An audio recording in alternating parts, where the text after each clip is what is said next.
तो दोस्तों वेलकम है आप लोगों का मेरी एक और बिल्कुल न्यू वीडियो में। तो दोस्तों जैसा कि आप लोगों ने पिछली वीडियो में देख लिया, तो वहाँ पर ना जो युनची होता है वो ना आखिरकार ना डिवाइन किंग रियलम लेवल पे आ चुका होता है। और ये लेवल ना युनची का जो पिछला लेवल होता है उससे 2 लेवल बाद आता है।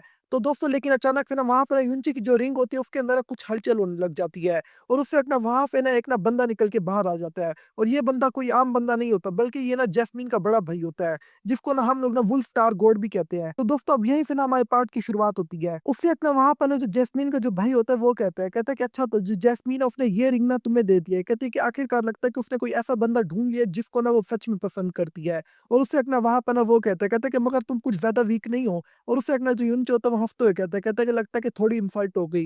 लेकिन उससे एक यूनचे अचानक से टॉपिक बदलते हुए कहता है कि आपने इतने सालों बाद ना आपने अपनी जो स्पिरिट है उसका एक छोटा सा पार्ट ने इस रिंग के अंदर क्यों रखा हुआ था। क्या आप कुछ भूल गए हैं या फिर आप कुछ बात जैस्मीन को बताना चाहते हैं। उससे अपना वहां पर जैस्मीन का भाई कहता है कि असल में ना मैंने इस रिंग के अंदर अपनी जो सोल है उसका बिल्कुल एक छोटा सा पार्ट डाला है। और कहता है कि ये पार्ट मैंने तब डाला था जब ना मैं मरने वाला था। कहता है कि और ये पार्ट मैंने इस दिन के लिए डाला था जब ना ये वाला दिन आएगा। कहता है इसको ना मैं ना सेक्रीफाइस का दिन भी बोलता हूँ। और उससे एक ना वो कहता है कि मैं बस इतना जानना चाहता हूँ क्या जो जैस्मीन है वो स्टार गोल्डिलम से भागने में कामयाब हो गई है। अब ये सुन के ना उससे एक ना यूंची बुखला जाता है। और फिर यूंची कहता है कि आप क्या कह रहे हो, जैस्मीन को आखिर का हुआ क्या और जैस्मीन को स्टार गोल्डिलम से क्यों भागना पड़ेगा। उससे अपना वहां पर ना जो ना जैस्मीन का भाई होता है वो ना यूंची का हाथ अपने कंधे से हटाते हुए कहता है कि इसमें कोई बड़ी बात नहीं कि जैस्मीन ने ना तुम्हें इस बारे में कुछ भी नहीं बताया। कहते क्योंकि तुम बहुत ही ज्यादा वीक हो तो तुम उसकी कोई भी मदद नहीं कर पाओगे इस चीज में। और उससे एक ना वो ना यूनच्यू कहता है कि अब मुझे ये बताओ कि जो जैस्मीन है असल में ना वो इस टाइम कहाँ पर है। ये सुन के ना उससे एक ना जो यूनच्यू होता है वो कहता है कि इस टाइम ना वो ना स्टार गोल्डिलम में होगी।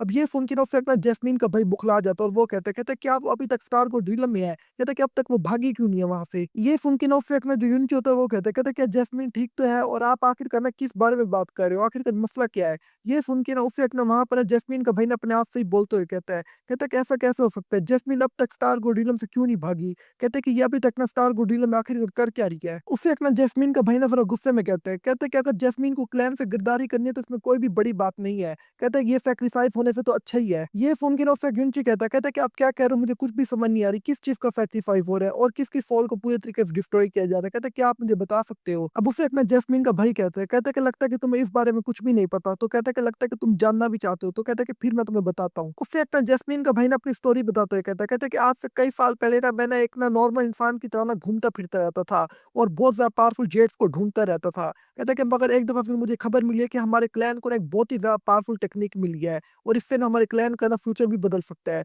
और कहता है कि ये जो टेक्निक है ये ना हमारा जो क्लैन है ना उसी की लाइब्रेरी के अंदर ही हमारे क्लैन के लोगों को मिल चुकी है। कहता है पहले तो मुझे लगा कि ये जरूर कोई बकवास चीज ही होगी और इसका कोई भी फायदा नहीं होगा। कहता है कि लेकिन जब मैं वापस आया ना तो मैंने ना अपने फादर से ना इस बारे में पूछा। कहता है कि मगर मुझे साफ पता चला था मेरे जो फादर है वो ना मुझसे कुछ छुपा रहे हैं और मुझे उस चीज के बारे में नहीं बताना चाह रहे। कहता है कि फिर एक दिन ना मेरे जो फादर है वो ना किसी काम से ना स्टार गोल्डिलम से ना बाहर गए हुए थे। तो कहते हैं कि इस मौके का फायदा उठा के ना मेरा सीधा ना अपना जो फादर है ना उसका जो कमरा है उसका क्वार्टर के अंदर चला गया था। और वहां पर जाके मुझे पता चला कि असल में ना ये ना एक टेक्निक है। और कहते हैं कि ये जो टेक्निक है ये कोई नॉर्मल टेक्निक नहीं है बल्कि इसको ना ब्लड सेक्रीफाइस टेक्निक कहते हैं। कहते हैं कि इस टेक्निक के अंदर ना किसी एक स्टार गॉड को ना अपना सेक्रीफाइस करना होता है।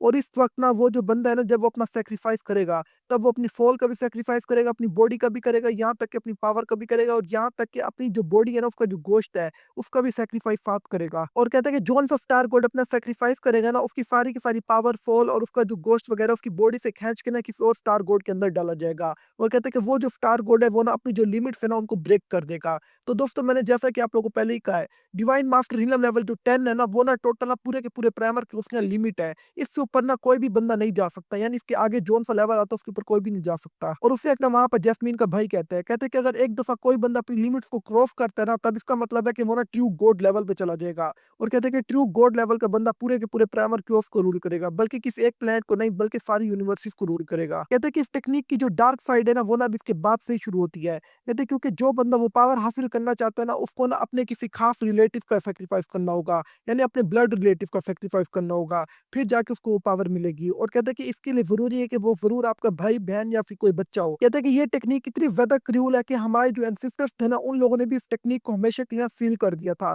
ताकि आगे फ्यूचर में भी कोई भी इस टेक्निक को पढ़ तक ना पाए। कहते हैं कि मगर मेरा जो फादर है उसने इस टेक्निक को खोल लिया और कहते हैं कि अब वो ना इस टेक्निक का यूज करना चाहता है। और कहते हैं कि अब तक तुम्हें समझ जा चुकी है कि वो किसके ऊपर इसको यूज करना चाहता है। कहते हैं क्योंकि मेरा जो फादर है ना वो ना डिवाइन मास्टर रीलम लेवल 10 की पीक पर है, तो वो अपना जो पावर लेवल उसको अपग्रेड करके ना ट्रू गॉड लेवल पे जाना चाहता है। उसको लगता है कि अगर एक दफा ट्रू गॉड लेवल पे चला गया ना तब पूरे के पूरे प्राइमर के उसको वही रूल करेगा। कहता है कि और ये जो टेक्निक है ना, इसका ना काम करने के जो चांस है वो बिल्कुल 1 से 2% है, यानी 100% चांस नहीं है इस टेक्निक के काम करने की। और जो ब्लड सैक्रिफाइस है वो वेस्ट हो जाएगा अगर ना काम की इस टेक्निक ने। कहता है कि इस वजह से ना हमारे एंसेस्टर नहीं चाहते थे कोई भी बंदा इस टेक्निक के बारे में सोचे भी सही। इसी वजह से ना उन लोगों ने इस टेक्निक को हमेशा के लिए सील करके बंद करके छुपा दिया था। कहता है कि मगर अब मेरा जो कमीना फादर है उसने इस टेक्निक को खोल लिया और ढूंढ भी लिया है। लेकिन अब जो युनची होता है उसकी पूरी बॉडी कांप रही होती है और वो कहता है क्या जैस्मीन को इस टेक्निक के लिए यूज किया जा रहा है। उसे एक ना वहां पर जैस्मीन का भाई कहता है जब मुझे ये टेक्निक मिली थी ना तब मैंने अपने फादर को जाके दिखाई थी और मैंने उससे पूछा था कि आखिरकार आप करना क्या चाहते हो। कहता है कि मगर वो दुनिया का सबसे ज्यादा बड़ा कमीना बाप है। कहता है उसने कहा था कि मुझे इस टेक्निक की खातिर सेक्रीफाइस होना ही पड़ेगा। कहता है कि और मुझे स्टार गोडिलम की खातिर अपना सेक्रीफाइस देना पड़ेगा। कहता है कि मगर मैं बिल्कुल भी तैयार नहीं था इसके लिए। कहता है कि मगर उसने कहा था कि ये मेरी ड्यूटी है कि मैं ना स्टार गोडिलम की खातिर अपना सेक्रीफाइस दूं। और उससे एक ना वहां पर ना जो जैस्मीन का भाई होता है वो ना अपने चेहरे पे हाथ रख के वो जोर से हंसने लग जाता है। और वो कहता है कि देखो गॉड यहाँ पे हो क्या रहा है आखिरकार। उससे एक वो चिल्लाते हुए कहता है कि मैं सेक्रीफाइस बिल्कुल भी नहीं होना चाहता था। कहता है कि उसी वजह से ना मैं ना स्टार गोडिलम को छोड़ के वहां से भाग जाता हूँ। कहता है कि मुझे समझ नहीं आता कि आखिरकार स्टार गोड एम्पायर चीज क्या है। ये तो अपने बच्चों को भी सेक्रीफाइस करने के बारे में सोचता है और कहता है कि इसको कोई भी फर्क नहीं पड़ता जो मर्जी हो रहा है। कहता है कि वाकई में ये तो इंसान कहने के काबिल भी नहीं है बल्कि ये तो जानवरों से भी बदतर है क्योंकि जानवर भी अपने बच्चों के बारे में सोचते हैं। फिर उसे अपना जैस्मीन का भाई कहता है कि जब मैं वहां से भाग गया था ना तब उसके 2 महीने बाद ही मुझे एक खबर मिलती है कि जो जैस्मीन है उसने ना हेवन फ्लोटर स्टार गोड की ना जो इनहेरिटेंस उसको हासिल कर लिया है। और अब से ना जो जैस्मीन है वो भी एक स्टार गोड बन चुकी है। क्योंकि दोस्तों स्टार गोड बनने के लिए ना किसी किसी गोड की इनहेरिटेंस होना बहुत ज्यादा जरूरी है। और वही बंदा ही सेक्रीफाइस हो सकता है जो ना स्टार गोड है। एक तो वो स्टार गोड हो और इसके अलावा ना जो जिसके खातिर वो सेक्रीफाइस हो रहा है ना उसका कोई ब्लड रिलेटिव हो। तो दोस्तों जाहिर सी बात है ये लोग ना जो स्टार गोड डिलम का जो एम्पर है ना उसकी खातिर सेक्रीफाइस कर रहे हैं। तो उसका जो ब्लड रिलेटिव है वो उसके सिर्फ बच्चे ही है इस टाइम। उसे एक जैस्मीन का भाई नाराज होते हुए कहता है कि जैस्मीन एक स्टार गोड बन चुकी थी। कहता है कि इस वजह से अब मुझे पता था कि मेरा जो कमीना बाप है वो ना जैस्मीन को भी सेक्रीफाइस करने से पहले जरा भी नहीं सोचेगा। कहता है कि और मैं बिल्कुल भी नहीं चाहता था कि असल में ना मेरी जो बहन है वो मेरी जगह सेक्रीफाइस हो। तो कहता है कि इस तरह से ना मैंने रेजिस्ट करना बंद कर दिया था और मैं चुपचाप अपना खुद ही स्टार गोडिलम में चला गया था और उस दिन का इंतजार करने लग गया था जब ना मेरा सेक्रीफाइस होगा। कहता है कि मगर उस दिन से पहले पहले ना मैं खुद ही मर जाता हूँ क्योंकि मैं अपनी लाइफ को प्रोटेक्ट नहीं कर पाता। कहता है कि जब मैं मर रहा था ना तब मैंने आखिरी वक्त में जैस्मीन को ना सारी सच्चाई बता दी थी और मैंने उसको ये भी कहा था कि हर सूरत में ना उसको ना स्टार गोडिलम से ना भागना होगा। कहते हैं कि मगर अभी तक मुझे ये समझ नहीं कि आखिरकार ना जैस्मीन स्टार गोडिलम से क्यों नहीं भागी। उसके पास तो हेवन फ्लोटर स्टार गोड की ब्लड लाइन है और कहते हैं कि ये जो ब्लड लाइन के लोग होते हैं ये ना भागने में बहुत ही ज्यादा एक्सपर्ट होते हैं। अब तक जैस्मीन क्यों नहीं भाग पाई स्टार गोडिलम से। ये सुन के ना उससे अपने जो युनची होता है वो कहता है क्योंकि जैस्मीन ने भी वही हरकत की है जो आज से कई साल पहले तुमने की थी। उससे अपना जो युनची होता है वो कहता है क्या तुम जानते हो कि अब जो हेवन वुल्फ स्टार गोड है उसकी ब्लड लाइन किसके पास है। ये सुन के ना उसे अपना जो जैस्मीन का भाई होता है वो कहता है कि अब किसके पास है ये ब्लड लाइन क्योंकि पहले तो इसी के पास ही थी। और उससे अपना वहां पर ना जो युनची होता है वो कहता है क्योंकि अब ये जो ब्लड लाइन है ये ना असल में ना केजी के पास है। कहते हैं इस इनहेरिटेंस को हासिल करने के बाद ना अब जो केजी है ना वो भी एक स्टार गोड बन चुकी है और जैस्मीन को अच्छे तरीके से पता था अगर वो भाग जाएगी ना तो उसका जो कमीना फादर है वो पीछे केजी को सेक्रीफाइस कर देगा। और जो जैस्मीन होती है वो नहीं चाहती कि उसकी जगह ना उसकी छोटी बहन को सेक्रीफाइस किया जाए।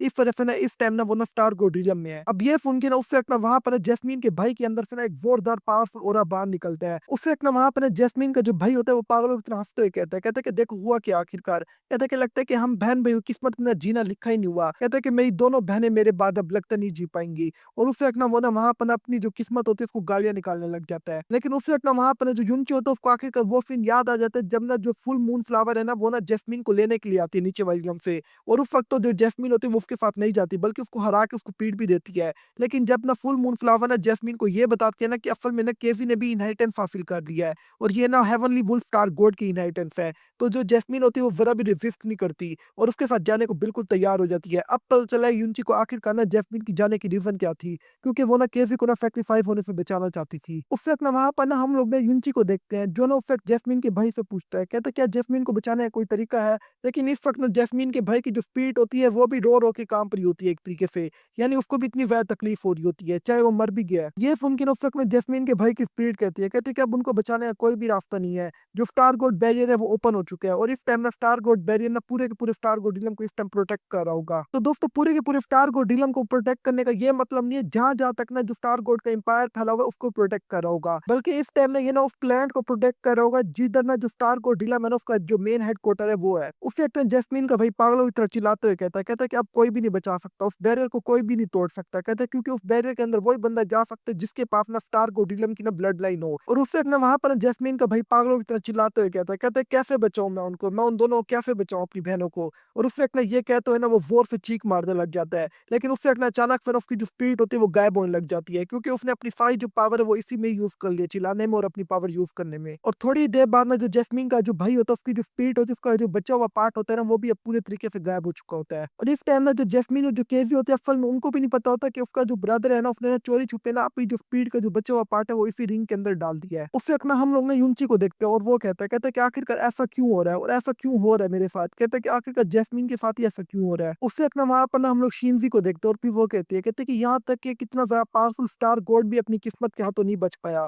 और उसके हाथ भी ऐसी फैमिली लगी है जो एक नंबर की बुरी फैमिली है। कहते हैं कि वाक़ई में इन लोगों की किस्मत बहुत ही ज़्यादा बुरी है और कहते हैं कि वाक़ई में जो पावर है ना वो मेन चीज़ है और वही सबको रूल करती है। और फिर शिनज़ी कहते हैं कि यूनची अगर तुम नहीं चाहते ना फ्यूचर में ऐसा कोई दोबारा हो, और कहते हैं कि तुम्हारे किसी और प्यारे बंदे के साथ भी ऐसा हो जो तुम्हारा बहुत ही ज़्यादा प्यारा है, तो कहते हैं कि तुम्हें जल्द से जल्द पावरफुल होना होगा, क्योंकि जो पावर है वही पूरे के पूरे प्राइमर के उसको कंट्रोल करेगी। और फिर शिनज़ी कहते हैं कि और तुम्हें इतना पावरफुल बनना होगा कि इतना तुम ना हर चीज़ ना अपनी मर्ज़ी से ही चेंज कर पाओ। लेकिन उससे एक ना जो यूनची होता है वो कोई भी जवाब नहीं देता और उससे एक ना अपने पास से ना अपनी वही जो शिप होती है उसको बाहर निकाल लेता है, जिसको ना हम लोग ना डिवाइन मूनशिप भी बोलते हैं, जो ना असल में ना जो व्याकिनी होती है वो यूनची के लिए छोड़ के जाती है। जैसे ही ना शिनज़ी ना यूनची को ना वहाँ पर अपनी शिप बुलाते हुए देखते हैं, फिर ना शिनज़ी नाराज़ होके कहती है, कहते हैं कि यूनची कमीने ये तुम एकदम कौन-सी हरकत कर रहे हो और तुम कहाँ जाने की कोशिश कर रहे हो? लेकिन उससे एक ना जो यूनची होता है वो कहता है कि मैं स्टारगो ढीलम जा रहा हूँ। तो दोस्तों अब यहीं पर ना हमारा जो ये वाला पार्ट होता है वो ना खत्म हो जाता है। तो दोस्तों अगर आप लोग को वीडियो अच्छी लगे तो जल्दी से इसको लाइक कर दो और अगर अभी तक आप लोगों ने पिछले पार्ट नहीं देखे ना, उनकी भी जो प्लेलिस्ट है मैं वीडियो के एंड स्क्रीन पे लगा लूँगा।